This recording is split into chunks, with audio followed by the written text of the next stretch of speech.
I am Zoe, the last poet who put an end to war. On the night I finished writing, a woman's face with deep blue eyes appeared to me in a mist of light. Now that you are done, she said, harness 4 white horses, head for where the unknown lies, and leave Atlantis far behind. I found them all except the 4th before the moon was full. Curse the moon was the word of the fool. The fun has just begun. Little did I know then of the chaos yet to come. They say magicians after power overstepped their mark and caused the gods to vomit by practicing black arts. Life became just like a dream. All our virgins died. The motto "Life is fire" was tattooed upon their thighs. Insomnia struck the kingdom like a plague.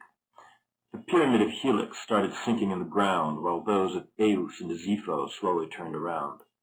They numbered out our days for us as each day got more crazed. Obelisks throughout the land began to levitate. Change past change, the changes kept unfolding. We became like actors, playing strange new roles, all of us in fever with eyes that never closed. The sacred monkeys turned to sponge, idols fell apart, the wind was filled with whispers that cried the names of stars. I searched in all directions for that 4th and final horse to go beyond the wall of death that sealed Atlantis off. My quest seemed almost hopeless till one day by the sea I heard a dying jellyfish speak these words to me. Poet, in your wish to leave these shores, think of us as stepping stones, lined up here before you on your way across the water. No sooner had I heard these words than one by one my hopes returned. It seemed as though the water's edge would lead me to my goal, and turning to the left at last, I started up the coast. Voices arising from the breaking of the waves called to one another like animals of prey. The Queen is being sodomized one more time. Disaster. Her robots down the hall are bouncing off the marble walls. Locked in deadly combat, they collide. Mounted police sucking blood from their teeth go patrolling through steel wire gardens. Snails are closing the eyes of the wise men who died round a great soda lake in the mountains. The suburbs, oh the suburbs, how they teem with calls for help. In villas made of lipstick, housewives watch as windows melt. Every TV is a laughter machine that grows in asthmatic attacks. Non-stop on the screen, there are shows so obscene that kids turn to plastic and to crack. Mounted and illumined in a dark museum room, the members of the Zodiac keep putting out fresh stool. They take turns in proceeding, sealed off by mural glass, while back and forth in Libra sways a balance, keeping track. Murder, rape, and other crimes are up on billboards advertised. Overnight they came to be, on posters too, for all to see, in the land that bleeds amid the seas. Atlantis, we await you. Before too long I met a man with a bandage on his head. He lit a cigarette and said his testicles were dead. When asked about a white horse, he looked me in the eye and mentioned having dreamt of one that flew across the sky. A trail of bloody band-aids led me further on to a field of broken-colored glass that sparkled in the sun. All along at intervals, children stood in pairs. Some of them wore costumes. They shouted to beware. An elephant not far beyond was strangling a giraffe. Cavemen at the sight of this held their sides and laughed. But suddenly the tables turned. The cavemen writhed in pain. I heard them screaming. Then I saw their hair burst into flames. To my surprise and horror, in panic off they ran, into a pit of quicksand where they sank with outstretched hands. I had tried in vain to help them. In return, once touched by death, they pointed up the seacoast as if to guide my quest. Clouds were forming question marks. Haze was in the air when I reached an obese woman who was dressed in underwear. Standing by a fire, she held 2 black dogs on leash. She whipped them as they charged at flames and gnashed their silver teeth. A chorus of ventriloquists was present at the scene, pretending to be candy bars filled with different creams. Behind them there were giant trees all made of meat and bone, where masturbating midgets wearing blindfolds cried for more. I found the wheelchair poets who were gathered by a wall that rose up high, was thick and wide, and made of grayish stones. Voices issued from the wall, hundreds at a time. The old men, sitting in their chairs, listened, mesmerized. Glup, glup, and so the killer spaceship returned. Oh, baby, that feels. I remember when, having lost his face in washable blue jungle of jungles at carnival time, the minds are divine, but oh, the poisoned toilet seats and the cripples in the sauna, one-eyed, handmaiden obstacle course with the marching band to boot. You say they believe in remote control, demagnetize the bank tellers, their fibers are automatic, darling piles of elephant ash, the curtain fell for revenge. I spat on sleeping crowds with his pants down to his knees. You fornicator, the devouring armies with their pustules. It's the onslaught of the belly dancers, crumbling foam at the Phantom Plaza, loose ropes and gun smoke, the smell of man-eaters in my stomach, bathing dogs urine like thieves, gargling debris, omniprimal cocktail waitress with your blue hair, macaroni screens, all inside a hole. Suddenly the talking stopped. The poets came to life. Then one of them spoke out and asked, "Who will now recite?" "The man who farts the loudest," answered several of the rest. The competition started. Each man gave forth his best. Some did worse than others, but all began to cheer when the winning blast was sounded by a man named Oblamir. He cleared his throat, gave thanks to all, said nothing for a while, then in a voice both loud and clear began to improvise. Quinci suliktu umagu faralale, gomasi wik labato gum fat shu, samgram atoki laktamozar, habelquad sitbak, jomu. No lu vilif, ha ha ha, daltrol slik vagin, tobaroid lexab, slimbert pizzlewakmish, shazam blockfurt, olomono yiti opsas, landlip colert. The poet was applauded, but then to my surprise, new stones appeared atop the wall, increasing it in size. Delirious, the old men started spinning in their chairs, laughing loud and shouting, waving crutches in the air. As if intoxicated, they made the biggest row, but the wall began to talk once more and calmed their spirits down. I left them sitting by the wall as voices filled the air and headed further on my way along the shoreline trail. I traveled as the day wore on, always by the sea, till finally I reached a pier where a ship prepared to leave. People by the hundreds had come from all around to join in the festivities and see the ship set out. Among the crowd were nudists in a game of volleyball. Every time they hit the ball, they uttered words of war. Bomb ball, automatic attack. Our Deathmobile is now in gear. Super Smash at last. The power's on, it's time to charge. Kill vibrations flow. Destructo blast about to pass. Into the net fell the ball. The game was won, they had such fun, a wild and rousing time. Hunchbacks under parasols sold shish kebab nearby. And then there was the music by a band called Bless Our Ears. They improvised with passion to purge us of our fears. The man in charge of playing bass showed signs of bliss upon his face. He searched recesses of his soul to find the notes that would explode. The drummer unleashed rhythms feverishly fast. The pianist struck exotic chords that sounded with a crash. The man on silver saxophone explored the realm of dreams. He twisted scales and made them wail while stabbing them with screams. The music reached a frenzied pitch, a long impassioned cry that disappeared in echoes and became a lullaby. A singer soon appeared on stage, beautiful and young. She mingled hope with longing in the melodies she sung. Let us go to Grecian Isles, to Egypt along shore the Nile, and find one day our peace of mind. Oh, let us go to Grecian Isles. Let us go to eastern lands, and walk together hand in hand. There we will be free at last. Oh, let us go to eastern lands. Let us go to Africa, or somewhere like America, and spend our days in waves of love. Oh, let us go to Africa. Then she broke into a dance that had us one and all entranced. Her arms were like two serpents reaching into space. She stirred up such excitement with the movement of her waist. In a surge of sudden ecstasy, she started whirling round. It seemed as if her body slowly rose above the ground. To the beat of wild percussion, she headed for the ship. The passengers soon followed to begin their fateful trip. Amid the noise and tumult, I came across a man who directed the proceedings with a motion of his hands. His name was Captain Eon. He had a twisted smile. A scar ran down his forehead. A patch concealed one eye. We struck up conversation. He told me of his plan to dare defy the sea at last and travel to a peaceful land. My passengers bear objects to help us on our way. Come join us now, he said to me, for soon we start to sail. I told him of the white horse, how destiny had called.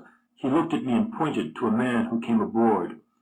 This person you see coming ate his mother's heart, then in a rage his father's brains. Now he burps a lot. The man in question passed us by, carrying two urns, claiming one held menstrual blood, the other his own sperm. The priestess walked behind him. She was dressed in gold and black. An hourglass was fastened to suspenders on her back.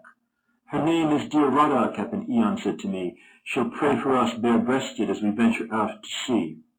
And here comes Amistylix, a merchant well-renowned. He'll play his magic horn for us to keep the waters down. The merchant Amistylix proceeded on his way. He held a wooden box that was enclosed in rusty chains. Women wearing welding masks brought on board dead swans. Other people followed, eager to be gone. The members of the band were last to join this great escape. As they embarked, they left behind piano, drums, and bass. With bells and tambourines they marched, chanting all the while. Then the captain said farewell, and clouds obscured the sky. The gangplank and the anchor were raised up by the crew. I watched the ship take off at last on water clear and blue. The passengers all waved and cheered with hopes of going far, but just as things seemed promising, a whirlpool formed at large. The sea took on a purple hue. The air turned damp and cold. The surge of winding water made an ever-growing hole. Like a matchstick down a toilet, the ship was whirled around till, swallowed up, she disappeared, and all aboard were drowned. The turbulence subsided and soon came to an end. The urge to leave Atlantis once again had led to death. I tried, despite despair and doubt, to put my mind at rest, and looking out before me, I continued on my quest. Voices arising from the breaking of the waves kept calling to each other like animals of prey. At the temple of the sacred whore, a crowd is going wild, defacing walls with aerosols and shouting to the sky. City lights are flashing beneath the midday sun. Bridges built throughout the land are falling one by one. Polka dots have just appeared upon the Senate's doors and floors. Within them there is written, "Chew gum and think no more." From out of holes in necropoles sprout phallic marble pillars. Carrot juice and whipped cream have filled up all the rivers. By a blue lagoon, more signs of doom. The sand is turned to cocaine. There, groups of men who sit cross-legged are tortured by intense pain. Turtles at the entrance of Rocco's discotheque have names of saints in dayglow paint scribbled on their shells. Lo, lo, lo and behold, the sewers now are lined with gold. And the mighty Sphinx, oh can it be, is melting into poisoned cheese in the land that bleeds amid the seas. Atlantis, we await you. Onward then I traveled, distraught and in a daze, when by a cliff I found a book with pictures on each page. Beneath them there were captions I did not comprehend. The title of the book was, "A Poet Meets His End." I turned the pages slowly, amazed at what I saw. The pictures were mysterious and intricately drawn. In one of them a man was shown sitting on a lunar throne, staring at the viewer, his dark eyes filled with furor. A horde of women warriors stood behind the throne, each proudly puffed a naked chest where one breast hung alone. Where should have been the other breast, two scars designed in X. The women's eyes were empty, they wore seashells round their necks. The scene took place in outer space. It seemed to be the moon. Beneath a starry darkness, a soft light bathed all in blue. At the bottom there was written in small italic type, "The poet and his cohorts prepare to take the dive." Another picture stopped me, equally as strange. It showed a straight wide river down the middle of the page. Along the river's shores were rows of big black metal bars. Between them stretched from either side enormous sets of arms. They were thrust out toward a cradle that was on its way downstream and that floated in the center, slightly out of reach. In this case there was written at the bottom of the page, "None will follow in his wake. Guess what is this poet's name?" Perplexed by what these captions meant, book in hand, off I went, but suddenly, to my surprise, the book took off into the sky. It sailed up high just like a bird flying on its way until it reached the upper cliff and went inside a cave. I stood there for a moment, then turned to take the path that led beyond the seaside cliff and joined a stretch of sand. I had a time of brief respite, all alone, no freakier sights, but still the voices from the sea shattered any sense of peace. On those shores of death, where people came as if possessed, the jellyfish themselves bespoke the end of life, the end of hope. As I continued further on, I suddenly could see the severed heads of men and women lying on the beach. Each head let out obscenities, angrily and loud, as if to curse the world itself, its endless going round. Impulsively, I reached for one and took it in my hand. A young man's face looked straight at me. He had a waxed mustache. The other heads fell silent, and then, like hypnotized, the one I held began to speak and closed its weary eyes. "We have rolled and rolled and rolled from bodies where we once belonged to find ourselves upon these shores.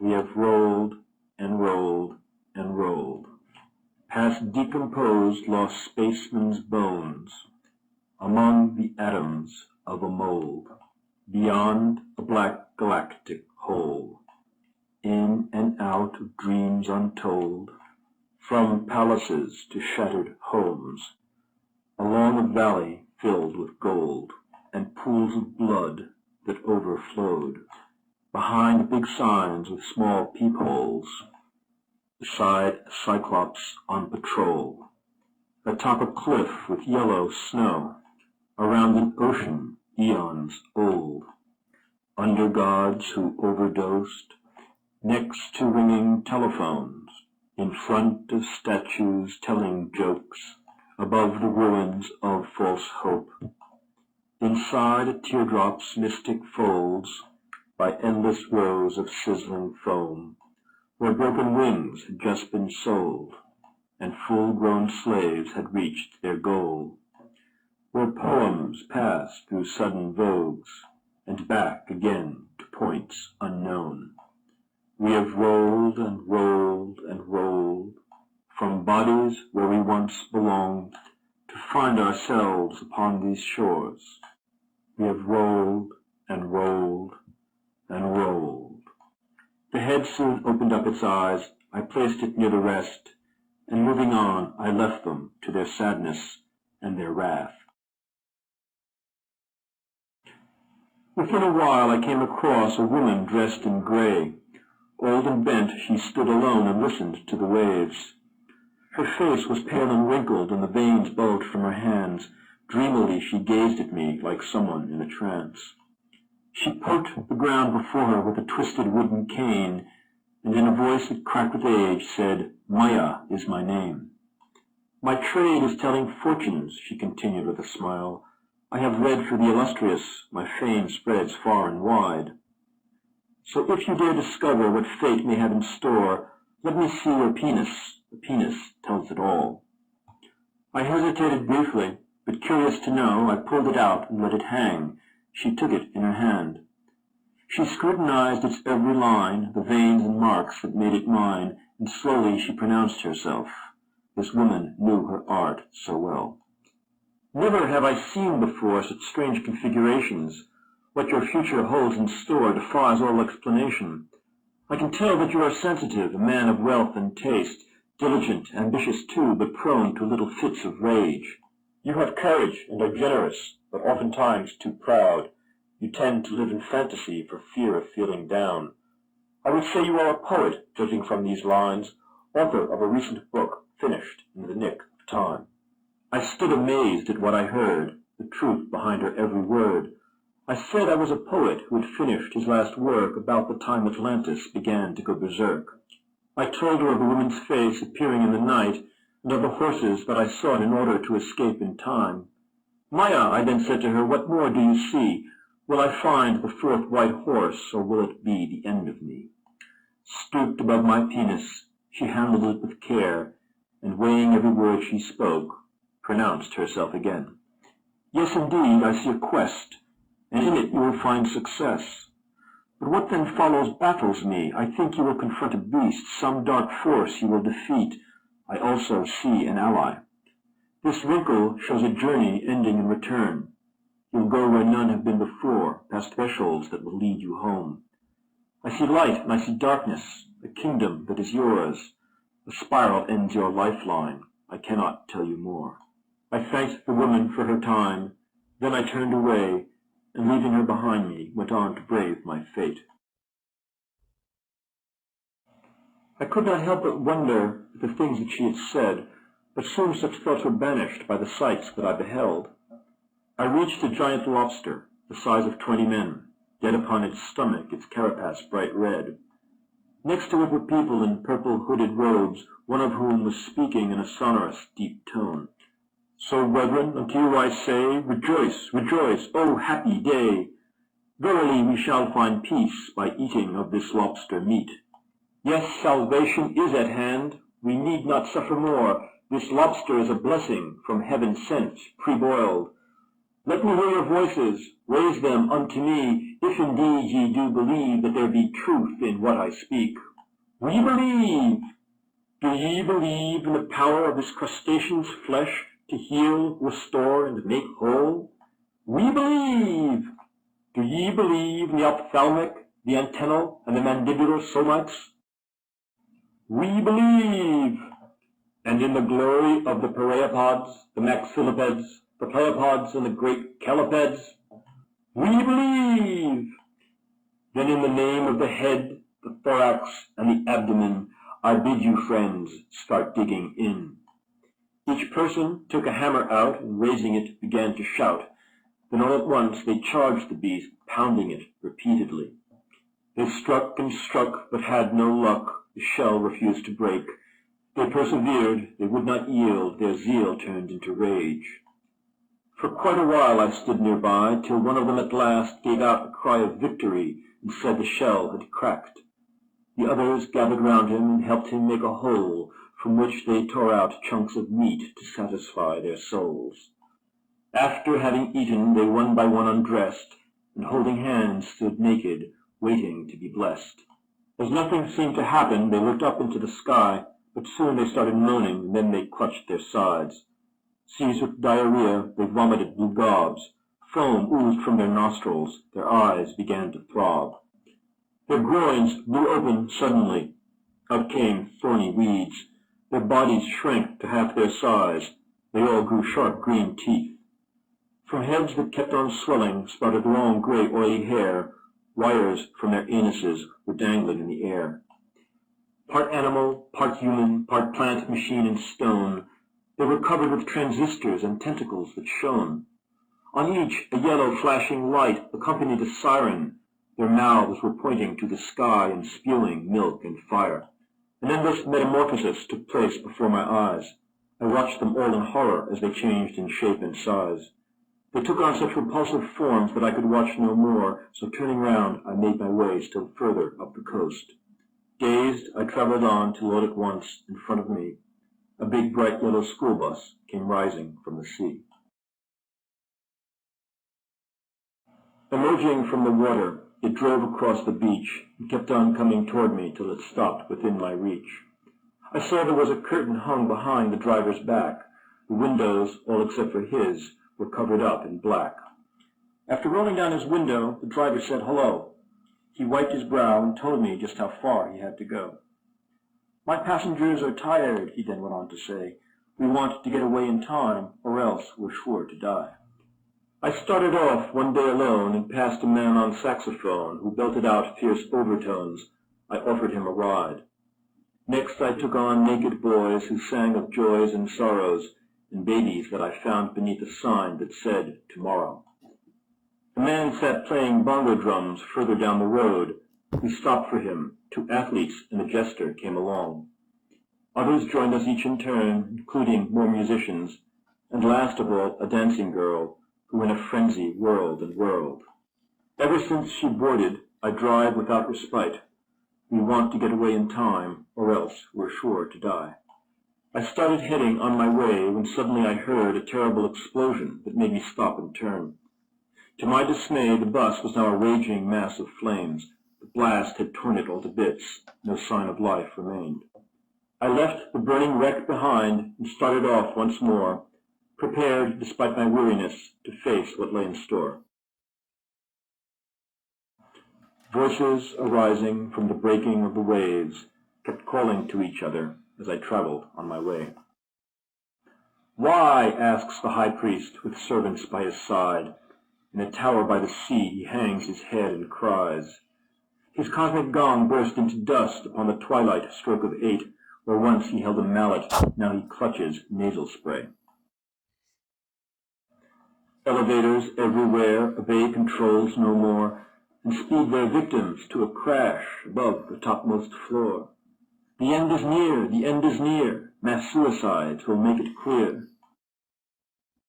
How fervently men hope and pray for peace and love to come their way. In this, the land where hope is vain, Atlantis, we await you. Darkness had begun to fall when further up the shore a horse appeared before my eyes, the white horse that I sought. Overjoyed, I mounted and took off on a ride, homeward through the dead of night, beneath the starlit sky. Nighttime ride. Twilight cries. Elevators side by side. Castles bursting into dust. High priests stroking peace and love. Hopeless victims asking why. Prayer gongs for suicide. Masses clutching nasal spray. Faster, faster. On my way. Tortured day-glow discotheque. Mighty groups of melting men. Poison pillars. Phallic cheese. Sewer juice and cocaine cream. Polka-dotted signs of doom. Marble river painted blue. Saints awaiting midday sun. Necropole of chewing gum. Fallen bridges to the sky. Sphinx beholding city lights. Flashing sand and crowded doors. Voices rising lined with gold. Plastic housewives sodomized. Robot lipstick advertised. Wire gardens, laughing halls. Lake of steel. Great soda walls. Wise men, snails, and dead police. Sucking blood from TV screens. Suburbs inside mural glass. Faster, faster. Home at last. I rode into my garden where the launching pad was set and shouted to my servants to raise themselves from bed. I bid them place the horses, the 4 that now were mine, together with my chariot on the disc I had designed. The team was quickly harnessed. I took the reins in hand, and as the tension mounted, I gave my last command. Take your seats, I said to them, and start to pedal fast. Flap your wings while pedaling and see me off at last. Their efforts caused the disc to turn and rise up on its edge until the team and chariot were pointing overhead. I waited for the moment that the unknown was aligned. When it came, I gave a cry and cracked the whip with all my might. Sudden darkness descended in a flash. Everything had vanished to the sound of broken glass. I found myself in some great void, anxious, tense, alone. My chariot and horses had turned to glowing stone. Amid the pitch-black darkness, with silence on all sides, I stood completely motionless, and chills ran down my spine.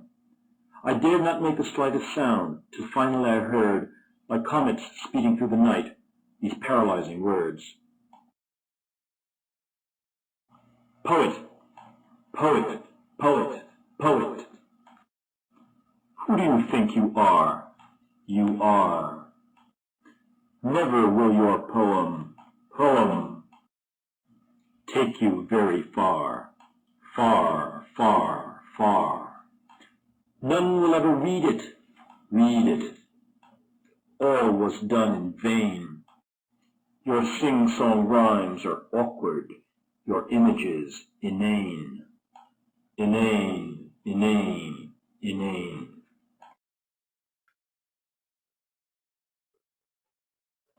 The raspy voice continued to assault me on all sides. Indeed, this was the very beast that Maya had divined. I felt the urgent need to scream and get the voice to stop, but found myself remaining still as though my jaws were locked. Frightened and defenseless, and growing more confused, I suddenly heard someone call and turned to find my muse. She was dressed in red and white and black, in garments made of vinyl, with paper clips around her waist and diamond-studded sandals. She had on mirror glasses and a feather by one ear. I knew the beast would leave me be as long as she was near. "Zo," she softly said to me, "do not be afraid. Your poem has delivered you from dark and dreadful days.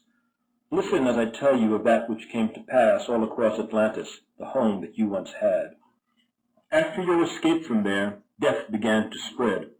Pestilence was everywhere. Men were killing men. The coming of the Holocaust made people crazed and wild. The elderly were tortured and children crucified. Half the land went up in flames. Terror reigned supreme. The stench of corpses filled the air. The living wailed and screamed. The days were marked by scorching heat, the nights by freezing cold. Thousands turned to suicide. Hysteria took hold. Then came earthquakes, one by one, and violent destruction, followed by the onset of volcanoes' mass eruption. The continent began to sink as meteors fell down, and finally great tidal waves approached from all around. They reached the land and crashed at last. The havoc soon was over. Where once there stood Atlantis, now lies water, water, water. You find yourself at present tormented by the beast, a serpent in whose body all destinies are sealed. Seize the time and make your move, or soon you will be lost. Take this die and cast it quickly down that serpent's throat. She offered me a small white die with which to try my luck. It had a different vowel marked on every side but one. The side without a vowel had been left completely blank. After having viewed the cube, I clutched it in my hand. "Zo," my muse then said to me, "be careful with your throw. The beast will open up its mouth, and down it we will go." I scrutinized the darkness that seemed as thick as lead, and lifting up the die at last, I threw it straight ahead. I heard a hiss, then like a hole, a circle opened wide. In it was a mass of stars whirling toward the right. My chariot soon gathered speed and then began to soar, sucked into a vortex with my muse and me aboard. The stars continued spinning round. We kept on moving faster, along what seemed a corridor through a whirlwind center. Suddenly there came a flash of overwhelming darkness. Then once again the stars appeared in what seemed fewer numbers. "My name is Ow, Ow," I heard a voice shout out. "One full year of peace and love is yours to bring about." Faster, faster on we sped as stars kept whirling round. Then once again they vanished, and still fewer came back out. "My name is Iway," another voice exclaimed. 10 full years of peace and love will bring you endless fame." Deeper, deeper down the line, the dark kept flashing faster, and as it did, new voices called, and stars got ever scarcer. 100 years of peace and love, 1,000 years of love. Ia! Oe! Ayo! Uueu! Ooa! 10,000 years of peace and love, 100,000 years. The voices each cried out their names. E-e-o-e! Iwa! I thought again of Maya, the journey she had seen, my trip back to Atlantis, and my future as a king. 1,000,000 years of peace and love, the voices kept on calling. As fewer stars whirled round and round, the dark continued growing. I felt a wild excitement when at last, before my eyes, one single star alone remained, piercing through the night. 1,000 thoughts rushed through my mind. My prize was now at hand. Then there came a sudden jolt, followed by a splash. I found myself, to my surprise, emerging from the sea, standing in my chariot behind a surging team. The horses, when they surfaced, had changed from lifeless stone to bigger, stronger, sea-green beasts with golden manes that shone. Just as I raced on amid the rising ocean spray, a mighty bird came sweeping down to carry me away. The chariot and horses all sank back into the sea, and with them too there went my muse, who waved farewell to me. The giant bird flew on its way, further up, until we reached the blinding light that burns inside the sun. When next I opened up my eyes, I found myself alone inside a long, dark passageway filled with clouds of smoke. At one end, in the distance, was a dimly glowing light. I went in that direction, strangely hypnotized. Feeling very weary, my mind devoid of thoughts, on and on I walked until the tunnel's end approached. At last I reached a chamber that was bathed in mellow light, where on a bed of thick green moss a woman was reclined. Her naked body clearly showed that she was big with child, but then she spoke these words to me while looking in my eyes. "Poet, you who think me pregnant, be not fooled by what you see. Within my swollen belly is a world made up of dreams. Put your head upon my stomach and listen to the sound of nothing chasing nothing 1,000 times around." I lay down there beside her and did as she had said, resting on her belly with her hand upon my head. I closed my eyes and realized I felt a sense of peace. Then drifting off, content and warm, I slept and had a dream. And in my dream, a woman's face with deep blue eyes appeared to me in a mist of light. "Now that you are done," she said, "tell your tale in full. All that you have seen and heard will circle round the world. Prepare to face the water gate, beyond which you must go, forged from human tears and sweat. Behind you it will close. Enter, poet, enter, let everything be known but the writing of a bookman in your Atlantean home." The woman's face then vanished, and a portal opened wide, leading to a giant room with mirrors on all sides. My every footstep echoed as I entered and walked on, till finally the portal closed and sealed me in the dark. Then it was that I began to tell my tale in full, surrounded by the darkness of a mirror-coated room. But since the time I first came in, this room has gotten smaller, with silence closing in on me from each and every quarter. In a falsely pregnant woman's womb, the king has found a land to rule, and with it too an empty tomb. Atlantis, my dominion. Like bombs exploded in my head, my verses served no more. I was Zoe, the last poet, who put an end to war.